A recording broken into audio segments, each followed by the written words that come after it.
हे बिनकामाची आहे, कृपया मला असे हात दाखवा. कसे असे दाखवा म्हणजे कळेल, टेस्ट मिळते. आणि जर चांगली वाटली तर दोन्ही हात आले तर म्हणजे तुम्हाला पटलं. सगळ्यांना आवाज क्लिअर येतोय? ओके. आपण आतापर्यंत जलतारा हे नाव ऐकलेलं होतं, मला माहित आहे. कार्यशाळा जलताराची आयोजित केली, म्हणजे नाव न ऐकणार कोणी आहे का? नाव ऐकलं, बऱ्याच लोकांनी व्हिडिओ सुद्धा पाहिला. पाणी हा सगळ्यांचा आपल्या जिव्हाळ्याचा प्रश्न आहे आणि पाण्यासंबंधी काही नवीन तंत्रज्ञाने जर आपण ते बघत असेल, शेतकऱ्यांनी सरपंचांनी अवश्य तो बघितला असेल, कारण अनेक सरपंचांनी हे प्रयोग केलेले आहेत. कृषी विभागातल्या लोकांनी याच्याबद्दल ऐकलं असेल आणि आता आपण अन्य देवरे साहेबांनी आपल्याला मार्गदर्शन केलं.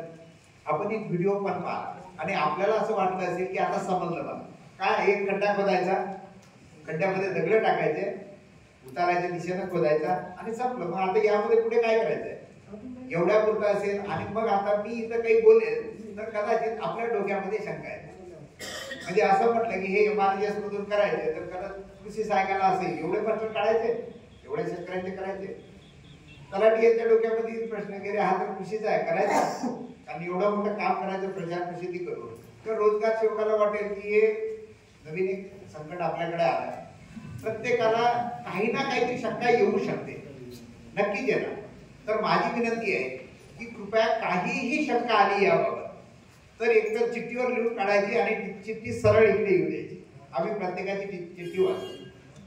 किंवा कार्यक्रम झाल्यानंतर कोणाला असं वाटलं की मला व्यक्त होता येतं तर त्यांनी व्यक्त व्हावं, बोलावं त्याबाबत. ती जी शंका आहे मनात ठेवू नका, व्यक्त व्हा. जरी इथं शेअर करताना चुकीची वाटली तरी शेअर करा. अन्यथा तुमच्या डोक्यामध्ये काही इंटरनल कन्व्हर्सेशन चालू आहे आणि इथं मी काही बोललो तर माझ्याकडे तुमचं लक्ष नसणार. तुमच्या डोक्यात गल्लीपासून दिल्लीपर्यंत विचार येतील, अनेक बाकीचे कामं येतील. ते काम लक्षात आल्यामुळे किंवा तुम्ही विचारांमध्ये गेल्यामुळे इथं आम्ही जे काय बोलणार ते तुमच्यापर्यंत पोहोचणार नाही. तर माझी विनंती आहे सर्वांनी आता या ठिकाणी हजर राहून तुम्ही पुढे ऐकायचे नव्याने, म्हणजे जसं काय आपल्याला याबाबत काहीच माहित नाही, सुरुवातीपासून ऐकतोय अशा पद्धतीने ऐकायचंय. रेडी सर्वजण? सहभागी लोकांना एक काम करायचं, मी काही प्रश्न विचारा. इथं मला माहिती आहे की अधिकारी आहेत, कर्मचारी आहेत, रोजगार सेवक आहेत, सरपंच महोदय आहेत, काही शेतकरी पण आहेत. विसरून जायचं आता आपण कोण आहोत. या प्रश्न विचारल्यानंतर तुम्हाला जे उत्तर येते तर शाळेमध्ये जसं देतो ना मोठ्या आवाजात, एक न देता आपण सगळेजण आवाज करतो, तसा आवाज केला तरी चालेल, तुम्हाला उत्तर द्यायचं. हा एक प्रश्न आहे समोर. शेतकरी क्रमांक 1, शेतकरी क्रमांक 2 आणि शेतकरी क्रमांक 3. या 3 पैकी कोणता शेतकरी श्रीमंत असेल? सर्वजण ऍग्री आहे त्याला? हातवर करा. ऍग्री आहे का? म्हणजे मला काही लोक ऍग्री नाही, महिला पण काही ऍग्री नाही. तुमचं वेगळं काही मत आहे का? 2 नंबर म्हणतात. होऊ शकते एखाद्याचं 1 नंबर असेल. प्रत्येक ठिकाणी अपवाद असते, पण आपण लोकशाही कशी राहते, जास्त जिकडे आहे तिकडे जास्त लोकांचे हात वर होते की 3 नंबरचा शेतकरी हा श्रीमंत असेल. बरोबर आहे? आपण यानुसार पुढे जाऊ. पुढे घ्या. आता यातलं कोणतं पीक घ्यायचं आपण कसं ठरवतो? म्हणजे एक वेळ आलं की श्रीमंत 3 नंबरचा शेतकरी आहे, मग आपण सोयाबीन काय घेतोय, मग आपण दुसरी पिकं काय घेतोय, नंतर काय घेत नाही. कशाच्या भरशावर ठरवतो आपण कोणतं पीक घ्यायचं? पाण्याचं. सगळ्यांचं मत आहे? एकदा हात वर करा. आता जवळपास 90% लोकांचे मत आले की पाण्याच्या भरशावर आहे. पाणी असेल तर तुम्ही कोणतं पीक घ्यायचं हे निवड करता जमिनीपेक्षा. बरोबर? म्हणजे आपल्याला दिसते इथं मुद्दाम काही पिकाला लागणारं पाणी आहे, जमिनीनुसार ते कमी जास्त होऊ शकतं. पण हे शास्त्रज्ञांनी काढलेले आकडे आहेत की कोणत्या पिकाला किती लाख लिटर पाणी पाहिजे. साहजिकच ही पिकात जास्त लाख लिटर पाणी असणारे पाहिजे आहे. आता समजा आपल्याला जर 1 हेक्टरवाला एक शेतकरी आहे आणि त्यानं असं ठरवलं की एका एकरामध्ये संत्रा घ्यायचा, अर्ध्या एका एकरामध्ये त्याला हळद घ्यायची आणि तेवढ्या सारख्या 3 तुकडे करून एक आपल्याला सोयाबीन पण घ्यायचं. आणि मग त्याला पाणी किती लागेल? तर आपण असं गणित जर काढलं साधारण 150 लाख लिटर संत्र्यासाठी, 50 लाख लिटर हळदीसाठी आणि 35 लाख लिटर सोयाबीनसाठी. टोटल जेवढी त्याला भागीला 3. कारण आपण एका हेक्टरमध्ये ठीक घेतोय. म्हणजे 78 लाख लिटर जर पाणी असेल तर एका हेक्टरमध्ये तिन्ही पिकं अर्धे अर्धे डिवाइड करून घेऊ शकतो. इथपर्यंत समजला? ओके. आता पुढे जाऊ. आपल्याला जेवढं 78 लाख लिटर पाणी आहे म्हणजे पाहिजे, आता सध्या आपल्या जमिनीवर निसर्ग आपल्याला किती पाणी देतो? आपल्या मानोऱ्यामध्ये किती पाणी पडतं? कोण सांगेल?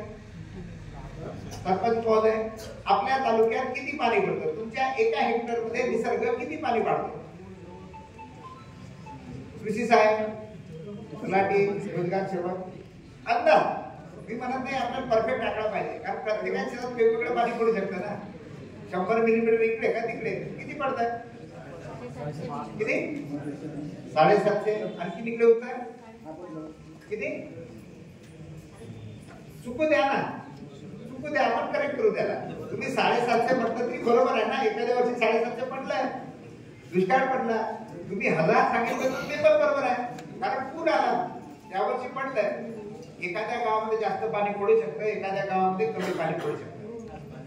आपण समजण्यासाठी आपण पुढे शास्त्रीय आकडे पण बघू. नेक्स्ट बघा, रिसोड मध्ये आपल्या इथं सर्वात कमी पाऊस पडतो 872 मिलीमीटर. वाशिम मध्ये सर्वात जास्त पाऊस पडतोय वाशिम तालुक्यामध्ये 966 मिलीमीटर. आणि ऑन अँड ऍव्हरेज जिल्ह्याचा जो ऍव्हरेज रेनफॉल आहे हा आपला 900च्या आसपास जातो. 900 मिलीमीटर पाऊस पडणे म्हणजे काय? एक या मिलीमीटर मध्ये न जाता आपल्या लक्षात घ्यायचे 900 मिलीमीटर म्हणजे एका मीटरला 10 सेंटीमीटर कमी. म्हणजे एवढ्या हाईटचा पाऊस पडतोय आपल्या जमिनीवर. हे टेबल उंचीचं आहे. म्हणजे 1 हेक्टर क्षेत्र जर पकडलं तर आपल्या दिसेल 100 बाय 100 मीटर मध्ये 1 हेक्टर. आणि आपल्या याच्यावर 90 सेंटीमीटर पाऊस पडतोय. 900 मिलीमीटर पाऊस पडतो म्हणजे किती पाऊस पडतो? 9000 घनमीटर. कळत आहे ना? म्हणजे चुकीचं वाटत असेल, कॅल्क्युलेशन बरोबर वाटत नसेल तर तुम्ही कागदावर करा आणि मला सांगा, मी त्यामध्ये करेक्शन करणार. आपल्याला दिसतंय 90 लाख लिटर पाणी आपल्या जमिनीवर निसर्गाने आपल्याला दिलेलं आहे. आपल्या जमिनीवर ते पडतं. परंतु आपल्या सगळ्यांना हे माहिती आहे की जेवढे पाणी पडलं तेवढं जमिनीत पुरतं का? किती टक्के वाहून जात असेल? किती जात आहे? किती जात असेल भाऊ? 90% वाहून जाते. तुम्ही सांगा किती जात असेल इकडून? किती जात असेल? माग 60%. ते म्हणतात 60%, हे म्हणतात 90%. दोघांचं उत्तर बरोबर आहे. कारण एखाद्याची उताराची जमीन असेल तर 90% पाणी जाणार. एखाद्याची मध्यम जमीन असेल तर 35% पाणी जाणार, 50% पाणी जाणार. तुमच्या जमिनीचा पोत कसा आहे त्यानुसार पण ठरतं. जर जमीन एकदम चिबड झालेली असेल, पाणी पुरत नसेल, काळी झालेली असेल तर पाणी पडलेलं सगळं वाहून जातं, जमिनीमध्ये पुरत नाही. म्हणजे तुम्ही सांगितलेलं उत्तर सगळ्यांचं बरोबर आहे. आता मात्र आपल्याला तर्कशास्त्रानुसार पुढे जायचं आहे. समजण्यासाठी, कॅल्क्युलेशन करण्यासाठी आपण असं समजू की 50% पाणी वाहून जातं. कमी जास्त जात असेल पण कॅल्क्युलेशन साठी 50% वाहून जातं. म्हणजे काय होतं की आपल्या जमिनीत 90 लाख लिटर पाणी पडतं. 50% म्हणजे किती टक्के वाहून जातं? 45 लाख लिटर पाणी आपल्या जमिनीतून वाहून जातं. क्लिअर? आता जेव्हा जमिनीमधून पाणी वाहून जातं तेव्हा एकटं पाणीच वाहून जातं का आणखी त्यासोबत काय काय माती जाते, आणखी कर्ब जाते, आणखी नत्र पण वाहून जाते, बरोबर? आणखी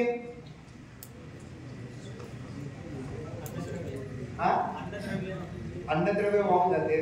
साधं समजण्यासाठी मी एक प्रयोग केला. आपल्या जमिनीतून समजा एक घमेला समजा तुम्ही घ्या. घमेल्यामध्ये 2 फूट माती टाका आणि त्याच्यामध्ये परत 1-2 फूट चांगलं कुजलेलं शेणखत टाका मातीमध्ये आणि नंतर पाणी टाका. त्याला ढवळा. मग हळूवारपणे पाणी बाहेर टाका. त्या पाण्यासोबत पहिले काय जाईल? शेणखत.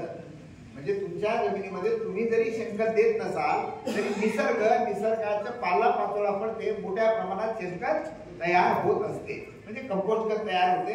म्हणजे जे लोक आपल्याला जंगलात दिसतात ना, निंबाचं एक झाड आहे आणि लगेच निंबोळ्या लागतात. त्याला अन्नद्रव्य पण देते.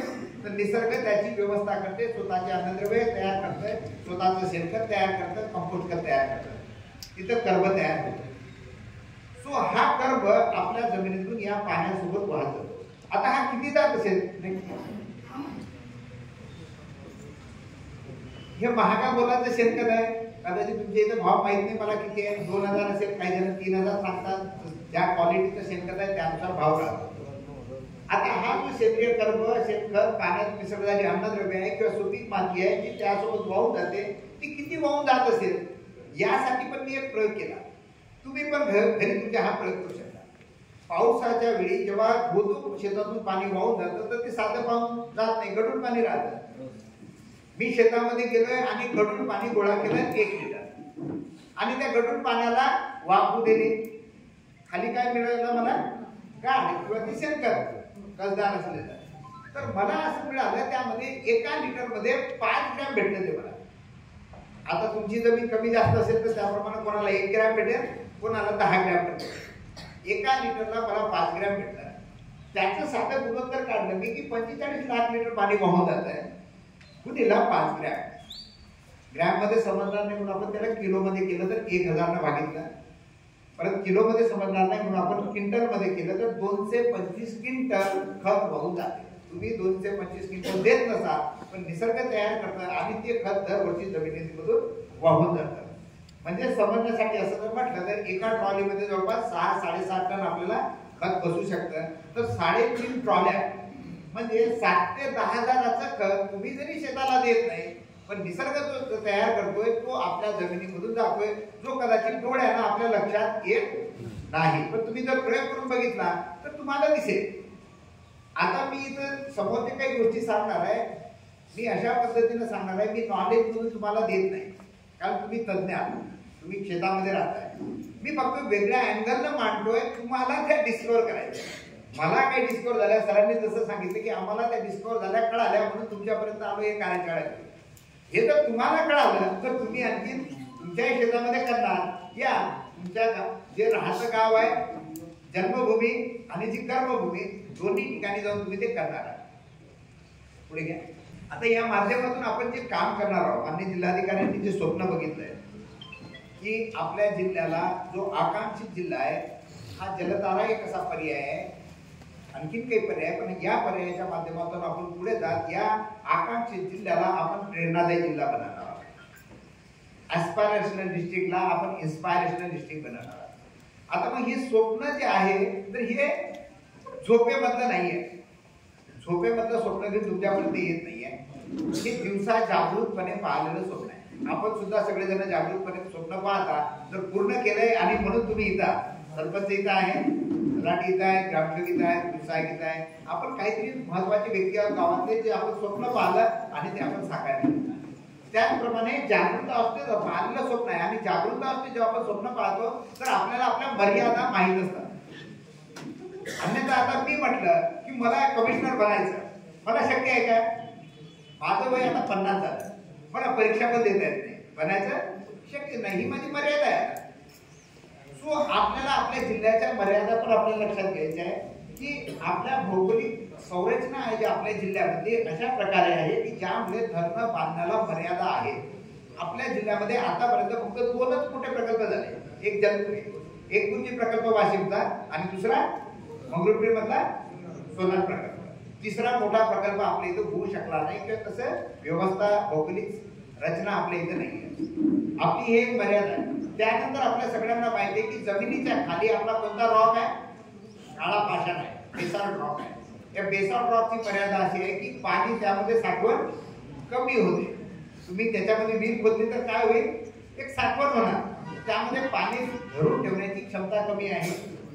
त्यानंतर तिसरी आपली एक मर्यादा आहे की आपल्या इथं जमीन ही काळी आहे, ब्लॅक कॉटन सॉइल आहे, ती पिकाला पिकण्यासाठी खूप महत्वाची आहे.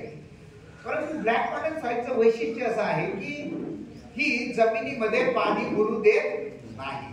म्हणजे ही जर तुमच्या शेतामध्ये असली तर ते पाणी मुरू देत नाही. ही जर नाल्यामध्ये गेली तर नाल्यामध्ये पाणी मुरू देत नाही. ही जर धरणामध्ये गेली तर धरणामध्ये पाणी मुरू देत नाही. इव्हन विहिरीमध्ये काळ गेला तुमच्या एखाद्या याच्यामध्ये जर अटकला तर विहिरीमध्ये पाणी मुरू देत जात नाही. सिमेंट सारखं काम करते म्हणून आपण सोनार प्रकल्प असेल, एक बुर्जी प्रकल्प असेल, मध्ये वॉल कशाची आहे? काळ्या मातीची. मातीच्या धरणामध्ये काळ्या मातीची वॉल करतोय, ज्यामुळे पाणी पाजत नाही. म्हणून आपल्याला दिसतंय की धरणाच्या बाजूला असलेली विहीर सुद्धा आपली हंगामी पाणी देते, तिला पाणी नसतं, कारण त्या ठिकाणी पाणी पाजत नाही. आणि बहुतांश विहिरी आपल्याला त्या हंगामी भूजल देतात, बारमाही विहिरी आपल्याजवळ नाही आहे. यापैकी कोणती तरी गोष्ट आपण बदलू शकतो का? काळा पाषाण बदलू शकताय? भौगोलिक रचना बदलू शकतोय आपण? नाही. काळी माती काढून दुसरी माती आणू शकतोय? लाल माती किंवा अशी कोणतीच नाही. या आपल्या मर्यादा आहे. या समस्या नाही आहे, हे अडथळे पण नाही आहे. हे आपल्या काही मर्यादा आहेत आणि ज्याला आपल्याला नियम बनवून आता समोर जायचं. पुढे घ्या. ह्या मात्र आपल्या समस्या आहेत. पहिली समस्या आहे, मोठ्या प्रमाणात पावसाचं पाणी वाहून जातं आणि त्यामुळे जमिनीची उत्पादन क्षमता कमी होत आहे, सुपीक माती वाहून जाते, कर्ब वाहून जाते आणि पीक आपल्याला दिवसेंदिवस माती आपली सकस राहत नाहीये, त्यातले अन्नद्रव्य वाहून जातात. त्यानंतर सिंचन आपल्या इथं कमी आहे, त्यामुळे आपल्या पिकाची निवड उत्पन्नाची जी निवड उत्पन्न आहे आपलं ते पण कमी आहे. नंतर आपल्या इथे उद्योगधंदे नाही आहेत, MIDC नाही आहे मोठ्या प्रमाणात आणि त्यामुळे रोजगारासाठी आपल्या इथला मजूर हा पूर्णपणे शेतीवरच अवलंबून आहे. आणि मग शेतीमध्ये जर काम नसेल तर आपल्याला दिसेल आपल्या गावातले कितीतरी मजूर आहेत जे खरीप सीझन संपला की पुन्हा मुंबई किंवा मोठे आपल्या कारंजा मंगळूर शहरात गवंडी काम करायला किंवा आणखी कोणतं काम करायला जातात, गावामध्ये मजुरी नसते. म्हणजे आपल्याला दिसतंय शहराकडे स्थलांतर सुद्धा खूप मोठ्या प्रमाणात आहे. ही आपली एक समस्या आहे आणि ह्या समस्येमुळे आपला जिल्हा आपण म्हणतोय आकांक्षित आहे, पर कॅपिटा उत्पादन कमी आहे, उत्पन्न कमी आपल्याला येतं. पुढे आणि ह्या सगळ्या मर्यादा लक्षात ठेवून आणि आपल्या समस्यावर निराकरण करून पुढे जात असताना आपला सध्या जो ऍस्पायरेशनल डिस्ट्रिक्ट आहे त्याला इन्स्पायरेशनल डिस्ट्रिक्ट करण्याचं स्वप्न माननीय आपल्या जिल्ह्याच्या जिल्हाधिकारी श्रीमती भुवनेश्वरी मॅडम यांनी बघितलेलं आहे आणि हे दिवसात बघितलेलं स्वप्न आहे. हे कसं साकार होणार आहे हे मी टप्प्याटप्प्याने आपल्या समोर मांडणार आहे. आपल्याला पटलं तर असा हात दाखवायचा, नाही पटलं तर असा हात दाखवायचा. समजलं कसा? हा ओके. पटलं तर कसा? असा. म्हणजे पटलं तर म्हणजे माझा अजून प्रश्न राहणार आहे की पटलं तर फक्त डोक्याला चांगलं वाटलं तेवढं पटलं नाही. तुम्हाला असं वाटलं पाहिजे की त्या शेतकरी करो का नाही मी माझ्या शेतामध्ये करणार असं जर तुम्हाला वाटलं तर हात दाखवा. फक्त डोक्यात वाटलं तर दाखवू नका. किंवा तुम्ही गावात करणार, गावात केलं तर चांगलं आहे असं वाटलं तर असा हात दाखवा. नाही तर कसा दाखवणार? असा. एकदा करा ना, असा करा. म्हणजे करता येते की नाही आपल्याला पाहिजे. म्हणजे भ्यायचं नाहीये. इथं जरी आम्ही बसतोय, जेव्हा एखादी आपण नवीन संकल्पना घेऊन जातोय तर तुमच्या सारख्याकडून काही अडथळे माहीत होणं आवश्यक आहे ना. नाहीतर इथून मला एखादं मोटिवेशनल ज्ञान मिळालं आणि मी तुमच्यापर्यंत देतोय, परंतु तुमचा प्रॅक्टिकल अनुभव वेगळा आहे, मला तो पण ऐकलाय आणि तुमच्या असा हाताच्या माध्यमातून मला ते ऐकण्याचे अपॉर्च्युनिटी आहे. आता हा जलधाराच्या माध्यमातून कसं शक्य होणार आहे हे पण आपण टप्प्याटप्प्याला बघणार आहे. मला मान्य आहे की जसं आपण पुढे जाऊ शंका येणार, शंका बाजूला ठेवा, मला ऐका, कागदावर लिहून काढा आणि एक एक ऐका, अन्यथा पूर्ण गोष्ट न ऐकता आपण आपल्या डोक्यातल्या विचारांसोबत जाणार. हा खड्डा 5 बाय 5 फुटाचा आहे आणि खोल 6 फूट आहे. आपण आतापर्यंत असे शोध खड्डे कुठे घेतलेले आहेत? गावामध्ये. गावामधला शोध खड्डा आणि या खड्ड्यामध्ये थोडा डिफरन्स आहे. गावामधला शोध खड्डा आपण किती खोलीचा घेतोय? 1 मीटरचा, बरोबर आहे. 3 फुटाचा घेतोय, 3.5 फुटाचा घेतोय. त्या खड्ड्यामध्ये मुरुम नाही लागला तरी चालतो. हा खड्डा मात्र आपल्याला मुरुमापर्यंत एनी हाऊ न्यायचा आहे. जनरली आपल्याकडे जमीन आहे की 6 फुटापर्यंत आपल्याला मुरुम लागतं. मुरुमामध्ये उलट 2-3 फूट आपण तो करू शकतो. हा मुरुमापर्यंत खड्डा जर नाही गेला तर आपल्या काहीही उपयोगाचा नाही. हा मातीमध्येच राहणार आणि मग ते पाणी मुरून देणार नाही. म्हणजे ज्या ठिकाणी खूप काळी जमीन असेल तर तिथं होऊ शकते 7 फुटापर्यंत करावं लागेल, 8 फूट, 10 फूट आणि जास्त फूट खोल करतो म्हटलं तर आपल्याला आर्थिक दृष्ट्या परवडणार नाही. पण तुमच्यासारखा सदन शेतकरी असेल तर मी म्हणेल तरी करा आणि त्या खाली, कारण तुमच्या शेतामध्ये पाणी मुरून आलेलं आहे. जर तुमची क्षमता असेल तर त्यामध्ये नंतर असा खड्डा केल्यानंतर आपल्याला काय करायचं आहे? 80 ते 90 मिलीमीटर आकाराचे दगड टाकायचे. गावातल्या खड्ड्यात काय करायचं? आपण कोळसा पण टाकायचो, त्यांना शोषून घ्यावं, विटा टाकायचो. तसं आपण इथं करत नाही.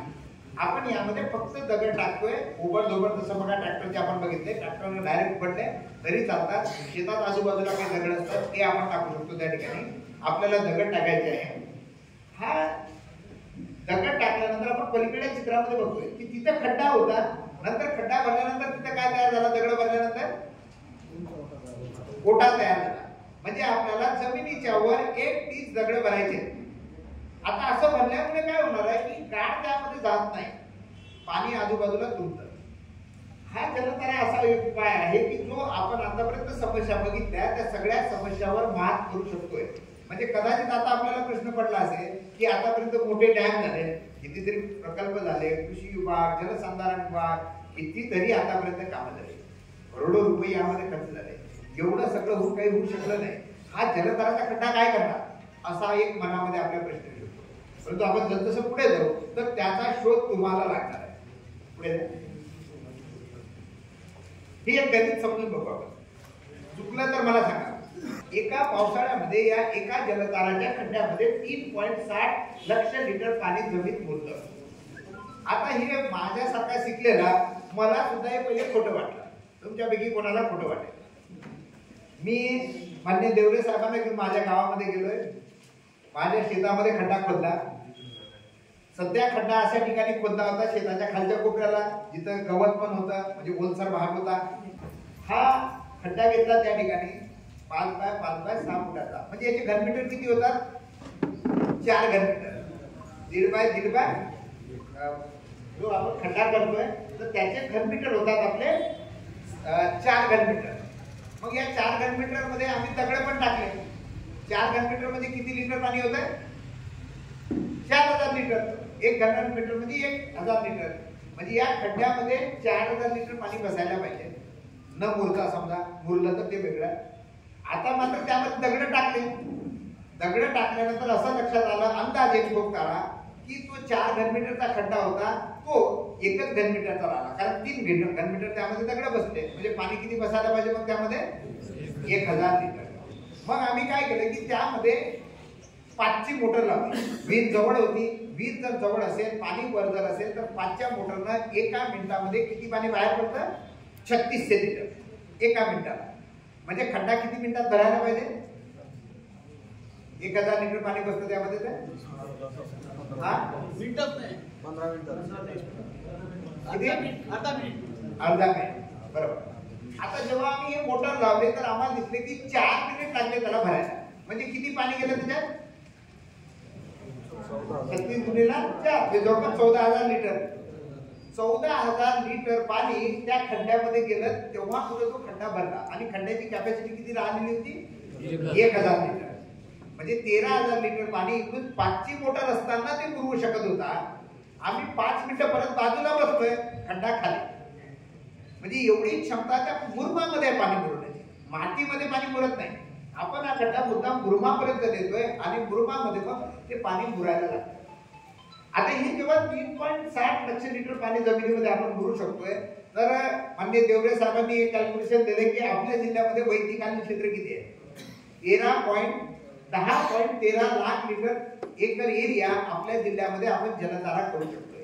मग एवढे जर आपल्या इथे जलधारा झाले 10.13 लाख आणि गुणिले 3.60 तर किती पाणी आपण पुरवणार?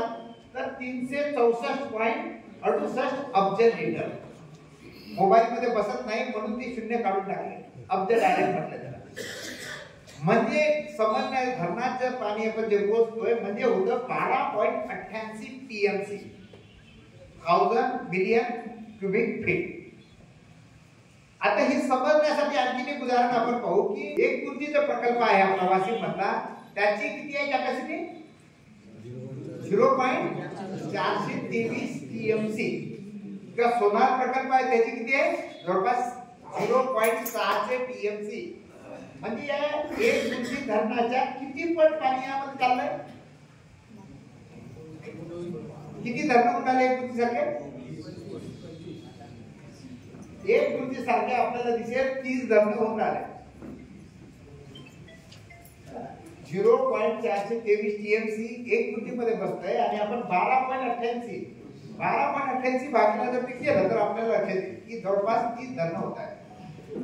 आता आपल्याला वाटत असेल की यस कॅपॅसिटी समजली, पण आता आपण पुढे आणखी जाऊ. ठीक आहे. या पाण्यातून समजण्यासाठी आपण असं गृहीत धरलं की हरभरा किंवा चिया सारखी आपण जर रब्बीमध्ये पिकं घेतोय तर ती एवढं पाणी होतं की त्या पाण्याद्वारा 1,82,408 हेक्टर क्षेत्र नव्यानं सिंचित होऊ शकतं.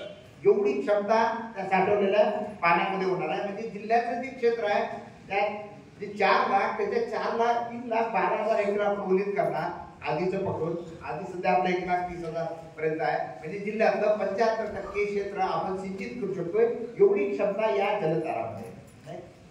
या जलधारामुळे आणखी काय साध्य होणार आहे? म्हणजे कॅपॅसिटी एक आपण एक गुरुजीची बघितली. एक गुरुजीमध्ये बघितलं आपण की 0.43 TMC पाणी बसतंय. परंतु एक गुरुजीचं पाणी कसं आहे? जमिनीवर. आणि जे जमिनीवर आपण शेततळ्यामध्ये पण पाणी साठवतोय आपल्या सगळ्यांना माहिती आहे त्याचं काय होतं? बाष्पीभवन. बाष्पीभवन किती होत असते? तर हिवाळ्याच्या दिवसामध्ये 4 ते 5 मिलीमीटर पर डे आणि उन्हाळ्याच्या दिवसात 10 एखादा दिवस असा आहे की 15 मिलीमीटर सुद्धा बाष्पीभवन होतं पर डेला. म्हणजे त्या धरणातलं पाणी उडून जातं. आधीच गाळानं कमी झालं, बाष्पीभवन होऊन जातं. पण मात्र जलधाराद्वारा जे आपण जमिनीमध्ये पाणी पुरवणार आहोत हे मात्र आपलं शाश्वत पाणी राहणार आहे. ते कुठं बाष्पीभवन होऊन जाणार पण नाही. आपण उपसून त्याप्रमाणे आपल्याला ते मिळणार आहे. जलधाराला आणखी काय साध्य होणार आहे की हा जलधाराचा जो खड्डा आहे आपण MRGS अंतर्गत जर केला, जे शेतकरी लाभार्थी आहेत त्यांना आपण जर तो दिला तर 4,643 रुपयाचा रोजगार हा सुद्धा आपण त्या शेतकऱ्याच्या घरी दिला आहे. म्हणजे एका शेतकऱ्याला जर अल्पभूधारक असेल, 5 एकर जमीन असेल, 5 गुंठाला त्याच्या शेतामध्ये होणार तर आपण 22,000 रुपये त्याच्या घरी पण देणार. या माध्यमातून जाणार. एका इकडे पाणी साचलंय, एका इकडे पैसा गावात तुमच्या येत आहे.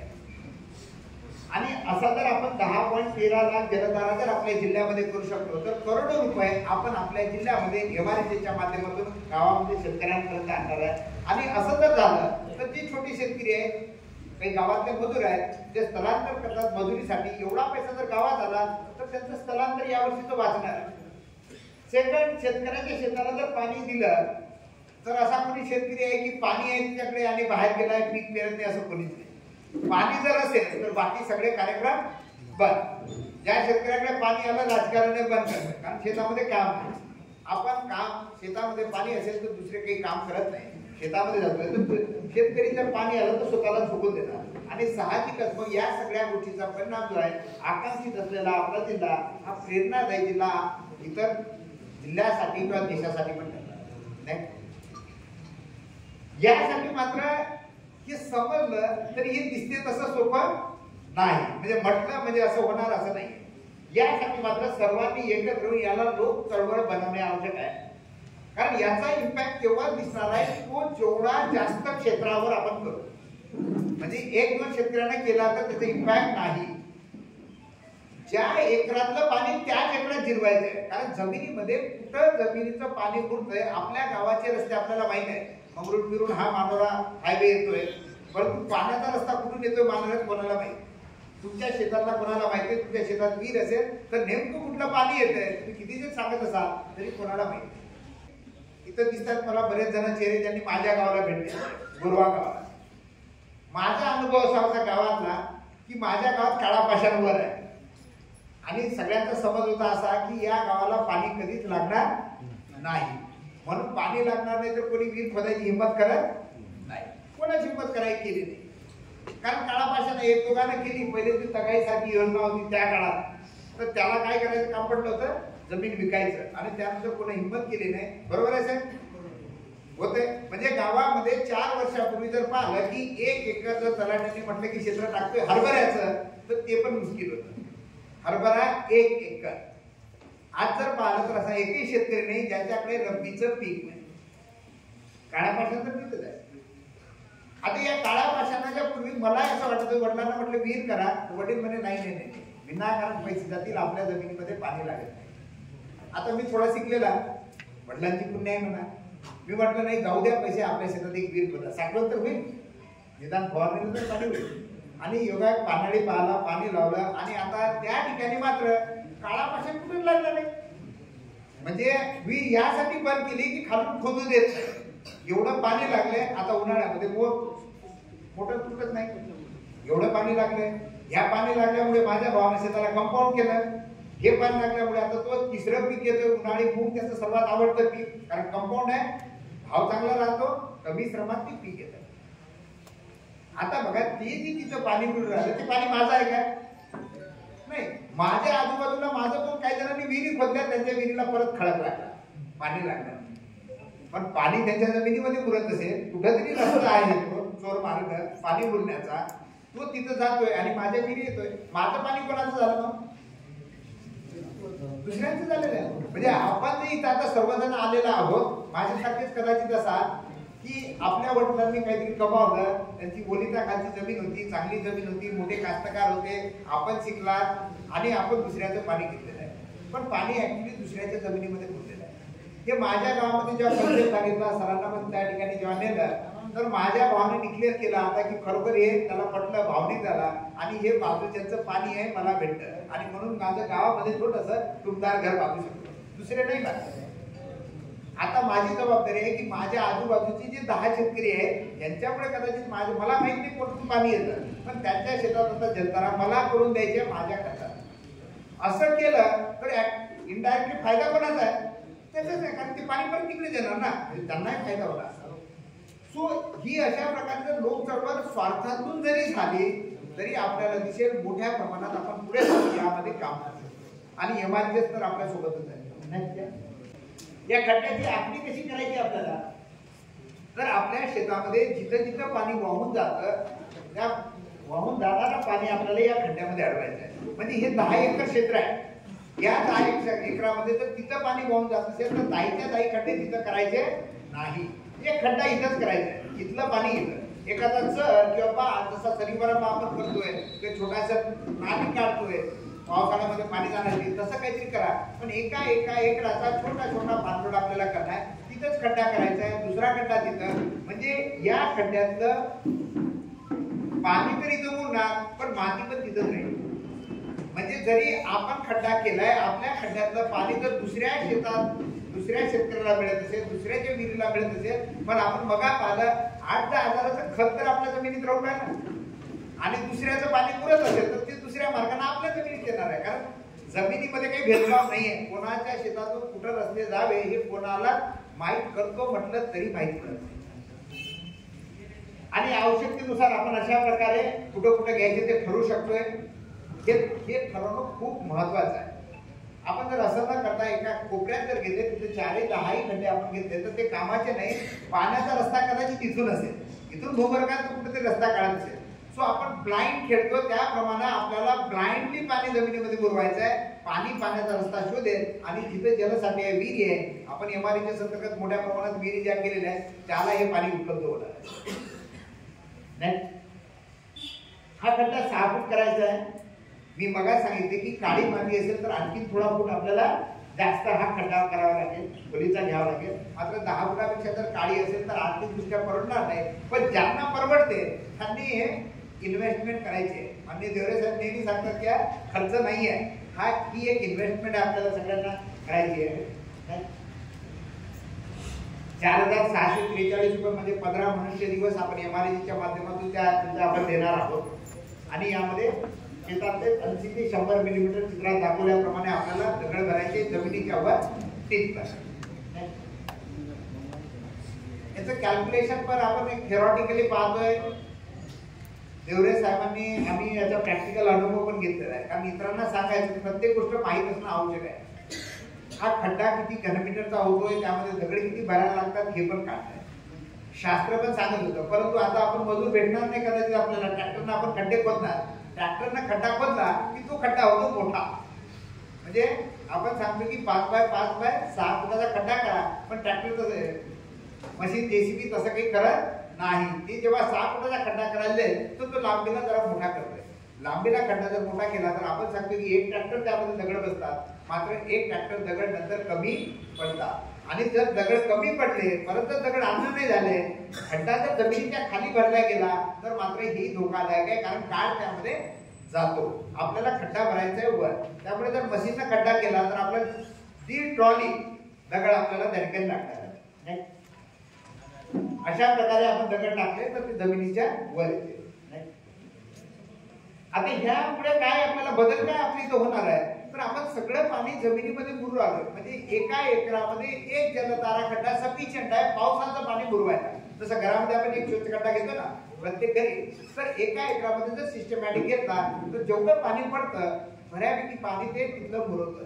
आणि हे मुरल्यामुळे आपल्याला दिसेल की जमिनीची धूप थांबली, म्हणजे माती वाहून जाणारी होती, माती आपली सुपीक बनणार, विहिरीची पाणी पातळी तिथं वाढणार आहे, ज्यामुळे आपली सिंचन क्षमता वाढणार.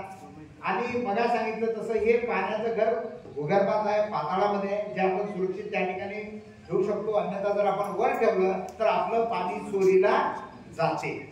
दररोज 5 ते 10 मिनिट बाष्पीभवन होते, आपल्याला माहित पण पडत नाही पाणी गायब कधी होतं.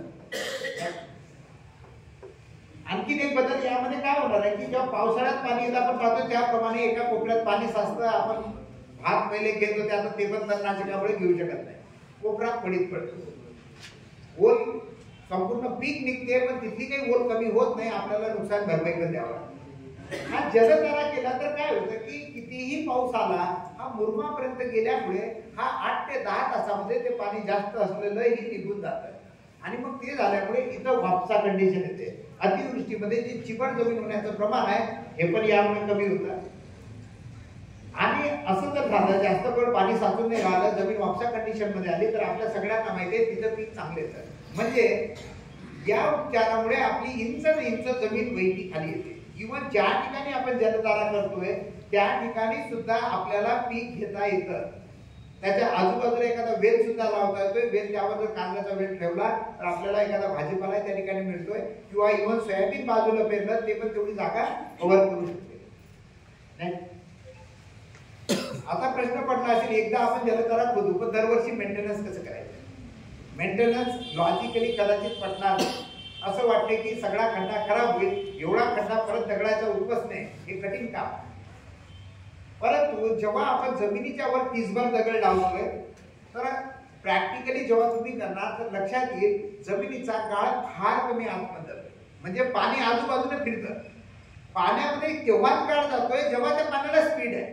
पाण्याचा स्पीड कमी झाला जसं धरणामध्ये होतोय किंवा कुठं संत आहे तर गाळ खाली बसतो, म्हणजे त्यामध्ये जाणार पाणी स्वच्छ जातंय, गाळ कमी जातो. त्यानंतर हा जोही काही गाळ जातो त्यासोबत कचरा मोठ्या प्रमाणात जात असतो. ती तुम्हाला दिसेल प्रॅक्टिकली जेव्हा करताल 3 फुटाच्या खाली गाळ जात नाही, 3 फुटापर्यंतच गाळ जातोय. म्हणजे तुम्हाला तो खड्डा पुढच्या वर्षी साफ करायचा असेल तर 3 फुटाचे दगड काढणे, त्यामध्ये जे गेलेला गाळा कचरा आहे ते ऍक्च्युली आपलं खत आहे, ते खत आपण आपल्याला शेतामध्ये उपयोग करायचा आहे आणि आपला खड्डा नव्याने वापरण्यासाठी आपल्यासाठी रेडी होणार आहे. म्हणजे दरवर्षी जसं शेत नांगरतोय तर हे जलधारा आपल्याला नांगायचं. आपल्या मनामध्ये आणखी बऱ्याच काही शंका असतील, प्रश्न पडलेले असतील तर आपण सगळ्यांचे प्रश्न इथे ऐकून घेणार आहोत. म्हणजे हा थिअरॉटिकल कन्सेप्ट पुढे गेला नाही पाहिजे. इथं थांबतोय. आपण सगळ्यांनी मला शांतचित्ताने ऐकून घेतलं त्याबद्दल आपल्या सगळ्यांचे धन्यवाद व्यक्त करतोय आणि आयोजकाने मला इथे बोलण्याची संधी दिली त्याबद्दल त्यांचे धन्यवाद व्यक्त करतो. थँक्यू. धन्यवाद.